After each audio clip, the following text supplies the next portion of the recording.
ہم نے دیکھا کہ آپ سمیت پی ٹی آئی کے 4 بڑے نام کل حکومت کے ساتھ مذاکرات میں شریک نہ ہوئے۔ اس بارے میں آپ کی جماعت کی طرف سے توجیہ تو سامنے آ گئی، لیکن یہ تاثر مضبوط ہے کہ جی پانیوں کو جانچنے کے لیے صرف پی ٹی آئی کے علامتی جو تھی نمائندگی تھی، کہ یہ تاثر درست ہے؟ بسم اللہ الرحمن الرحیم۔ سب سے پہلے بات تو یہ ہے عامر زیاد صاحب کہ اس تاثر کو میں رد کرتا ہوں۔ اس کی بنیادی وجہ یہ ہے کہ پرسوں ایاز صادق صاحب کا میسج آیا تھا اسپیکر صاحب کا، اور انہوں نے کہا جی کہ یہ مذاکراتی عمل ہم لوگ شروع کر رہے ہیں، تو میں نے ان کو تجویز دی کہ ایک دن آگے کر دیں، یعنی کہ ٹیوزڈے کے دن کر دیں، آج کے دن پر۔ انہوں نے کہا نہیں، لوگوں کو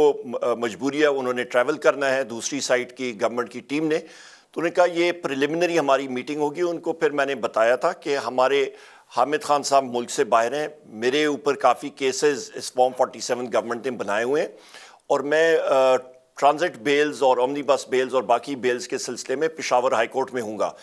تو میرا آنا مشکل ہوگا۔ ان کو واضح طور پہ بتایا تھا اور ان کو معلوم تھا یہ، تو لہٰذا ہمارے باقی ساتھی سلمان اکرم راجہ صاحب جو کہ نیگوسیشن ٹیم کے ممبر ہیں اور ہمارے سیکرٹری جنرل ہیں، ان کے لاہور میں کیسز لگے ہوئے تھے، وہ وہاں پہ تھے،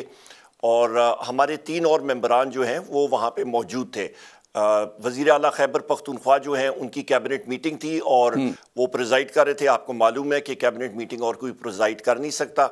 اور اس کے ساتھ ساتھ کرم ایجنسی میں جو مسئلہ اس وقت چل رہا ہے اس کے حوالے سے جرگے کے حوالے سے بھی ان کی میٹنگز تھیں۔ تو یہ وہ وجوہات تھیں جس کی وجہ سے ہماری پوری اسٹرینتھ پاکستان تحریک انصاف کی اور ہماری اتحادی جماعتوں کی وہاں پہ موجود نہیں تھی۔